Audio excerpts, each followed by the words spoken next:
যদি রাসূলুল্লাহ থাকতেন, মন খারাপ আজ করতে পেরে কোন এক মজলিসের শেষে আমাকে ইশারা দিয়ে ডাকতেন। আমি দৌড়ে গিয়ে অবোধ শিশুর মতো উবু হয়ে একদম কাছাকাছি বসতাম। তিনি হৃদয় জুড়ানো মুচকি হাসির সাথে আমাকে জিজ্ঞেস করতেন, কি হয়েছে তোমার, মন খারাপ? আমি আদিক্ষেতাই বলতাম, আলহামদুলিল্লাহ, ভালো আছি ইয়া রাসূলুল্লাহ। রাসূলুল্লাহ মানতেন না। কাঁধে হাত রেখে মাথাটা কাছে এনে ফিসফিস করে আদর মেখে বলতেন, কি হয়েছে বলবে না আমাকে? তুমি কি বিয়ে করবে?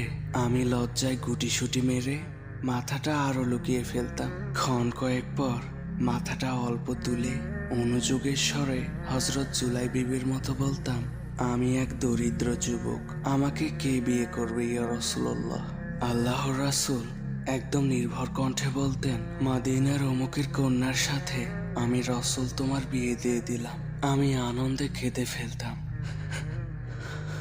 যদি রাসূলুল্লাহ থাকতেন।